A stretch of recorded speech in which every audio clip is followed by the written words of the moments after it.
When my daughter told me to find somewhere else to die, I didn't argue. I packed my bags like the obedient mother I'd always been. 3 days later, I was sitting in a lawyer's office, realizing my late husband had played a much smarter game than any of us ever knew. Where are you watching from today? Drop your location in the comments below and hit that like and subscribe button. Linder, my name is Eleanor Bennett, and this is the story of how I went from a heartbroken widow, sleeping in a cheap motel, to a woman holding every card my greedy daughter thought she'd stolen. If you think losing your family is the worst thing that can happen, wait until you discover what they've been hiding from you. Because in my world, betrayal wasn't the end, it was just the beginning. When Harold died, I thought my world had ended. 42 years of marriage, gone in a single heartbeat. Our house felt too big, too quiet, too full of his presence, the smell of his aftershave, his glasses on the nightstand, the chair he never let anyone else sit in. Then came my daughter Clara with her husband David, both dressed in sympathy and calculation. They spoke softly at first, offering to help with arrangements, taking over the bills, the insurance, the accounts.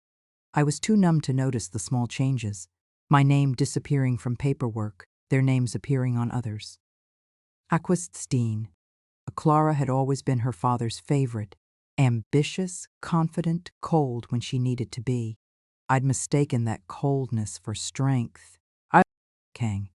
When she married David, a banker with the perfect smile and expensive watch, Harold said, "Our little girl is in good hands." He was wrong. After the funeral, Clara began dropping hints about how lonely I must be in that big old house. "Mom, it's too much for you," she'd sigh over tea. "You could sell it, move somewhere peaceful." "I'll handle everything." Her words were sugar-coated poison. I wanted to believe her concern was real. 6 weeks after Harold's passing, I was still sleeping in the guest room. I couldn't bear to touch our bedroom. That morning, Clara arrived unannounced, her tone unusually bright. "Mom, we've made a decision," she said. "David's promotion means we'll need to move into the city. This house is perfect for us." I blinked at her, confused. "Move in? But this is my home." Her expression shifted, the warmth evaporating. "Actually, Mom, it's not. Dad left everything to me. The house, the savings, all of it. You can stay for a few days while you find somewhere more suitable." I stared at her, searching her face for the daughter I'd raised. She wasn't there. "Young Clara, that can't be right," I whispered. "Your father trusted me," she interrupted. "You were never good with money. Dad just wanted things handled properly. Shingled properly." 2 words that burned hotter than any insult. When I hesitated, David stepped in, his voice polite but firm. "Eleanor, we've booked you a motel for the week. It's all arranged." They drove me to the Silver Rest Motel, a place that smelled of bleach and regret.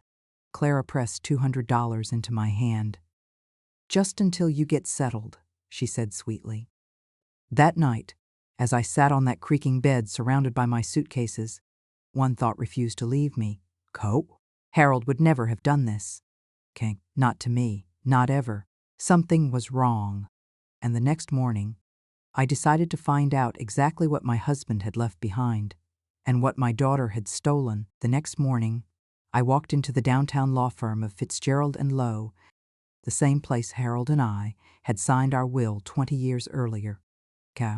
The air smelled faintly of old paper and coffee, the scent of serious things. Behind the polished mahogany desk sat Mr. Troon, Henry Lowe, a man I remembered as calm and courteous, though a little too formal for my liking. His gray eyes widened the moment he saw me. "Eleanor Bennett," he said, standing up. "Goodness, I was wondering when I'd hear from you. I tried calling your house several times, but your daughter said you'd gone traveling." My pulse quickened. "Traveling?"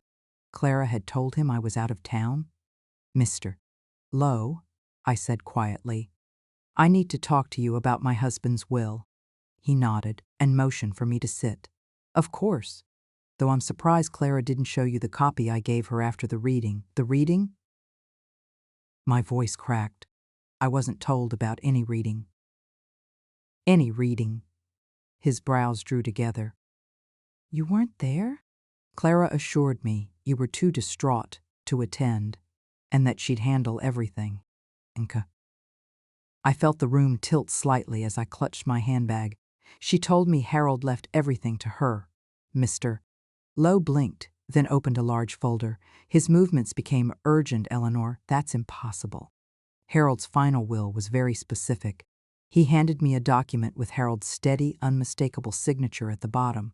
My heart pounded as Mr. Lowe began reading aloud.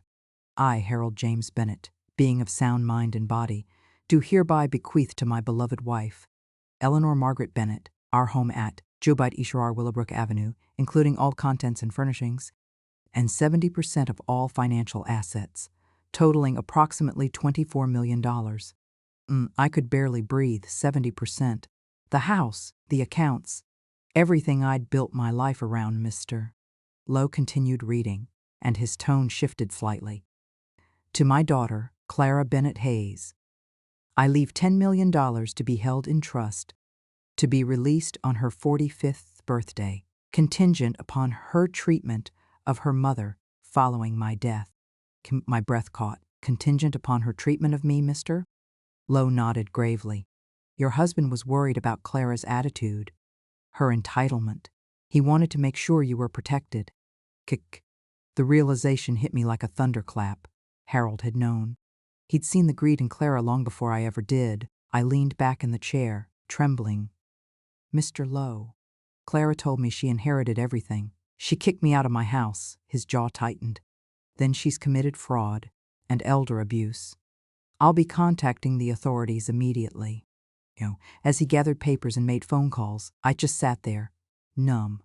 All the hurt, the humiliation, the confusion, it all burned away, replaced by something else. Resolve. Clara thought she'd buried me in silence and shame, but she was about to learn that her lies had just cost her $10 million. And her freedom. By the time Mr. Lowe hung up his third phone call, my hands had stopped shaking.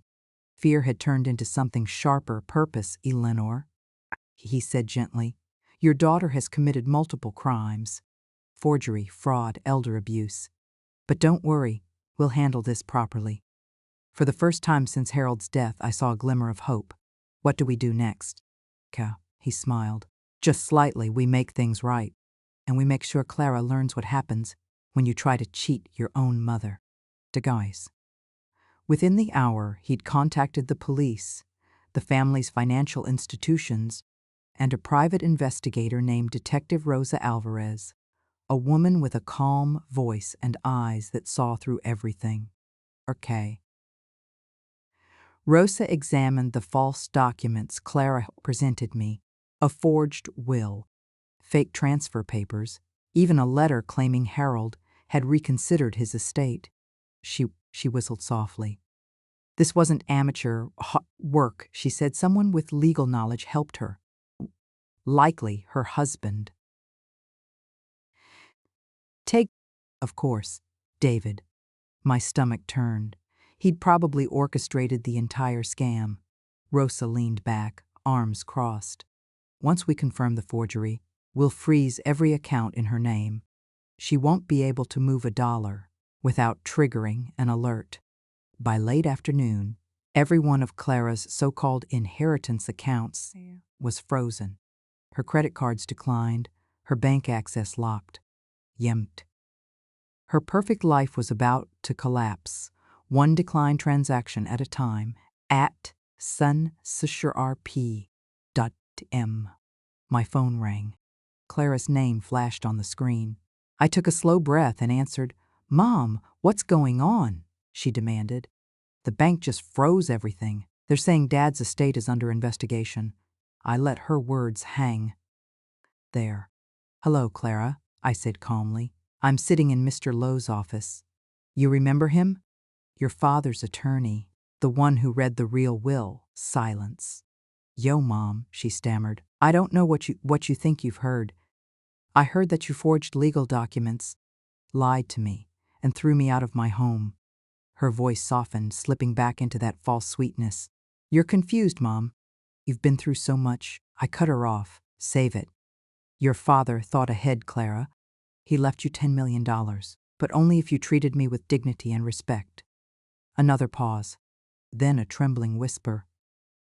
What are you saying? I'm saying that your cruelty just transferred your inheritance to me. Can a sound escaped her, half gasp, half sob. Then the call ended, mister. Lowe leaned back in his chair, a satisfied smile tugging at his lips. Kek, Eleanor, he said. I believe your husband would be very proud of you. I wasn't sure about proud, but I knew one thing for certain. I wasn't going to be silent anymore. And as the investigation deepened, I discovered that Clara's greed wasn't the worst betrayal buried in Harold's estate. Not by a long shot. Detective Rosa Alvarez worked fast. Within hours, she'd traced the forged documents to a print shop used by financial firms, one that David's company happened to hire regularly. It's not coincidence, she said. Your son-in-law's hands are all over this. By the next morning, Clara's perfect suburban calm began to crumble. Her utilities were suspended, her credit cards declined, and even her phone line was flagged for investigation. I was sitting in Mr. Lowe's office when my phone rang again. This time her voice was brittle with fear. Here. You can, Mom. You have to fix this. They've frozen everything. Our accounts, the mortgage, even the car lease. Kent. I kept my tone steady. Clara, you lied about your father's will. You committed fraud. You'll need to speak with the police, she exhaled sharply. Mom, please, I didn't mean for things to go this far. David handled the paperwork. I stopped her there. You just threw me out of my home and told me to find somewhere to die. Forgive me if I don't rush to save you. Behind me, Detective Rosa mouthed, Good. Clara's voice cracked. Mom, don't do this. Think about the children. Oh, I am, I said quietly. They deserve to learn what happens when greed replaces love. When I hung up, Rosa nodded, approvingly. That's the first time I've ever seen a con artist panic in real time. Okay. By late evening, the first warrant was signed. Clara and David were officially under federal investigation for fraud, forgery, and elder financial abuse at Botchter Wu. That night, Detective Rosa received the confirmation call. They're moving in, she said, a spark of satisfaction in her eyes. Your daughter and her husband are about to have a very bad evening. Okay? I almost didn't believe it when I saw the photos later. Clara being escorted out of an upscale restaurant, her perfect hair tangled, mascara streaked. Got David silent beside her, his expensive watch glinting under police lights. They'd been having dinner with friends, celebrating their inheritance. How poetic, Kel. When I stepped back into my house the next morning, the air felt different. Clara's expensive perfume still lingered faintly in the hallway. But the house itself, the soul of it, was mine again. Vacant. Her clothes were scattered in the master bedroom, her jewelry on the dresser. I packed it all into black garbage bags and set them neatly on the porch. She could collect them when she made bail. For the first time in months, I slept soundly. In my bed, in my home, under my own roof. But when dawn came, I realized that victory carried its own kind of silence. Justice felt good, but unfinished. Because every instinct told me there was still something Harold hadn't told me. Something Clara didn't even know. Bombdens. The next call I got wasn't from Clara. It was from a woman claiming to know exactly what my husband had been hiding all those years. 2 days after Clara's arrest, I received a call from a woman named Caroline Wu. She introduced herself as a forensic financial investigator, recommended by Detective Rosa Alvarez. Her voice was calm but carried weight, the kind that comes from knowing uncomfortable truths. Mrs. Bennett, she said, I've been reviewing your husband's corporate records. There are irregularities. I'd prefer to discuss them in person. By afternoon, She was sitting across from me in Harold's old study, now my study, surrounded by the neat rows of binders he'd kept so meticulously. Every contract, every receipt, every transaction filed in perfect order. Or so I'd always thought. Caroline spread a stack of papers on the desk. Your husband's consulting firm handled multiple international clients. But these companies here, she tapped 3 names, Marcel Trading, Silverhaven Consulting, and Larkshire Holdings, don't exist. I kept my brows furrowed. Don't exist? They're shell companies, she explained, used to funnel money between accounts. Legitimate firms sometimes do it for tax reasons. But these transfers? She slid another document forward. They match payments from known criminal networks. I stared at the papers, my pulse drumming in my ears. You're saying my husband was laundering money? Caroline nodded. For over a decade. The amounts are in the millions. It's sophisticated, hidden under layers of consulting fees and project invoices. The air in the room thickened. I thought of Harold's sudden trips abroad, the mysterious phone calls, his vague answers when I'd asked about business. And for years I'd thought he was simply protecting me from the stress of numbers and negotiations. Now I wondered if he'd been protecting himself, Caroline continued, her tone careful. Mrs. Bennett, I need you to understand the implications. If federal investigators discover this, they can seize everything, the assets, the house, even what you inherited legally. I sat back, stunned. The justice I'd fought for might vanish overnight. And there's more, she added softly. Recarsable fur kindness in Pseferschen spied. Your daughter's husband, David, likely knew about this. He worked in finance. He would have recognized the signs. It's possible he used that knowledge to forge the will and manipulate the inheritance. The realization hit me like a hammer. Clara and David hadn't just been greedy. They'd been strategic. They'd known about Harold's secret.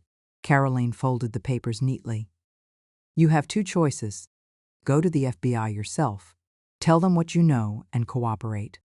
Or wait for your son-in-law's lawyers to expose it and twist it to save themselves. Ank. For a long moment I couldn't speak. Harold's voice echoed in my mind. You'll never have to worry about money, Ellie. I've made sure of it now. Those words felt like a curse. Finally, I whispered, if I come forward, what happens to me? You might lose most of the money, Caroline said. But you'll keep your freedom. The one thing Clara, David, and maybe even Harold, had taken for granted. That night, as I stared at Harold's old desk, I realized my daughter hadn't been the only one lying to me, and the next person I'd have to confront was a ghost. That night, I couldn't sleep. The clock ticked endlessly beside Harold's old photo, his smile now looking less like love and more like secrecy. By morning, I'd made my decision. I was done being the quiet, obedient woman everyone underestimated. I called Caroline. Woo. Set up the meeting, I said. I'm going to the FBI. But before she could respond, my phone rang again. Clara's number. Mom, we need to talk, she said urgently. Her voice was shaky, desperate, but I could hear the calculation beneath it. There are things you don't understand about Dad's business. Things that could ruin us all. I already know, Clara, I said. A pause. Then, quietly, then you know that if this gets out, the government can take everything. The money, the house, all of it. But David has a plan. We can fix this. I felt my stomach tighten. A plan? Yes, she continued. David's lawyers have spoken with federal agents. They're willing to offer a deal, immunity for us, if we cooperate and provide information about Dad's illegal network. You'll keep the house and a portion of the funds, around $5 million. Everyone walks away clean. There it was, the real reason for the call, not reconciliation, negotiation. And what do you get, Clara? I asked coldly. She hesitated just a second too long. David's name stays clear. The fraud charges disappear. Mom, this is our best chance. I looked around Harold's study. At the ledgers, the numbers, the fake companies. The entire fortune was a web of deceit. My daughter wasn't offering a way out. She was offering another trap. A Fortashaustra Persertasho. Let me think, I said. When does this meeting happen? Tomorrow morning, she said quickly. Please, Mom, don't do anything stupid. Just trust me this once. When the call ended, I didn't cry. I didn't even feel anger anymore, just clarity. I called Caroline back. Forget the meeting with the FBI, I said. Wisse Suffen Weinscherbickle Furpert Chamar Sepasning Boperates Prefischen. I want you to bring them here. Here? She asked. Yes, to my home. Tomorrow evening. She hesitated. Eleanor, are you sure? That means you're walking straight into whatever deal your daughter's planning. I smiled faintly. Exactly. That evening, I sat alone in the darkened study, staring at Harold's photograph. For the first time, I spoke to him aloud. You taught me to play fair, I whispered. But you never told me what to do when the whole game was rigged, Ken. The next morning came quietly, with a kind of stillness before a storm. I brewed coffee, ironed my blouse, and placed a small recording device, courtesy of Agent Wu's FBI contact, beneath my collar. If Clara and David wanted a deal, they were about to get one, just not the one they expected. Tumbleant. That night, as their car pulled into my driveway, I smiled for the first time in weeks, because they thought they were here to win. And I'd already called the FBI. The doorbell rang at exactly Baling P.M. Through the window, I saw Clara and David walking up the steps, both dressed like they were attending a negotiation. Confession. Cack. Clara wore her usual mask of control, while David carried a leather briefcase, probably filled with agreements and conditions. I took a deep breath, straightened my shoulders, and opened the door. Pate, Mom, Clara said with a forced smile, kissing my cheek. You look rested. Yeah, I've had time to think, I said evenly. Come in. They followed me into the living room, the same room where Harold once read bedtime stories to a little girl who used to cling to my hand. Now that girl sat across from me, calculating her next move. Yo. David placed the briefcase on the table and opened it with a soft click. Miss S. Bennett. He began in that smooth banker tone. Our attorneys have arranged a proposal that benefits everyone. You retain ownership of this house, plus a clean $5 million from verified accounts. The rest will go to federal recovery. We'll all walk away with no further charges. I looked at him calmly. And what do you two get? He smiled thinly. Closure, reputation, freedom. Clara chimed in. Mom, this is the only way to keep the government from taking everything. If you cooperate, we can end this nightmare. I leaned back in my chair. And if I don't? David's jaw tightened. Then we all lose, including you. Think carefully. The silence stretched. I could almost hear the faint hum of the small recording device taped beneath my blouse. I leaned forward. Tell me something, David. When did you learn Harold was laundering money? He blinked. Excuse me? I said. Did you know before he died, or only after you forged his will? Clara stiffened. Mom, that's not. It's a simple question, I interrupted. Did you marry my daughter for love? Or for access to my husband's dirty fortune? King David's confidence cracked just slightly. You don't know what you're talking about. Oh, Camille Saint-Depens. Oh, I think I do, I said softly. And so does Agent Sarah Martinez, who's been listening to this conversation from the next room. Their faces froze. The back door opened. 2 FBI agents stepped into the living room, badges out, calm and professional. David and Clara Hayes, Agent Martinez said clearly, you're under arrest for conspiracy to commit fraud, forgery, elder abuse, and attempted extortion of a federal witness. And Clara's voice broke. Mom, please. You can't do this, I stood, heart steady for the first time in months. You did this, Clara. I just stopped pretending not to see it. David turned toward me, fury replacing fear. You have no idea who your husband was working with. You've put yourself in real danger. Agent Martinez paused mid-handcuff. Mr. Hayes, is that a threat? It's a warning, he spat. You're messing with powerful people. Agent Martinez glanced at me. We'll handle that part, Mrs. Bennett. Fraint. As they led Clara and David away, I felt the air finally clear, like the house had exhaled after holding its breath for too long. But David's words lingered, cold and sharp. You're in danger. The next morning, Agent Martinez returned, and what she told me about Harold's past made me realize the real danger was only just beginning. By the time the sun rose, my house felt eerily quiet.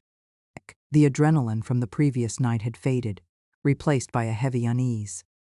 David's last words kept echoing in my head. You're messing with powerful people. At Joe Ling A.M. Agent Sarah Martinez arrived, holding a thick folder under her arm and a look that said she hadn't slept either. Mrs. Bennett, she began gently. I need to talk to you about your husband and what we've discovered in his records.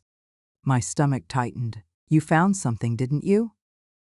She nodded, setting the folder on the coffee table. More than something. Harold Bennett wasn't just laundering money for organized networks. He was working with us. The words didn't make sense at first. With you?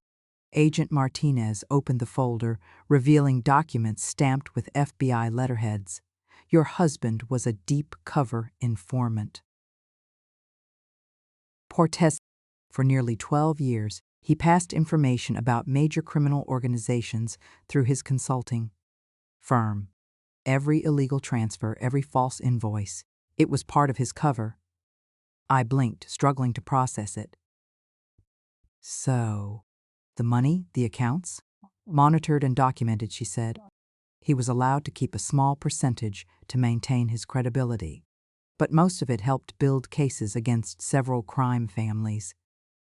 The room spun. Harold, my Harold, the man who made pancakes every Sunday and left flowers by my bedside, had been living a double life. And I'd had no idea, Agent Martinez continued. He died before the operation concluded, but the intelligence he provided led to dozens of arrests. In many ways, his work helped us dismantle one of the most powerful criminal networks in the country. I stared at the papers, tears pricking my eyes. He lied to me, I whispered. All those business trips, all those nights away, I thought he was cheating on me with his career. I never imagined.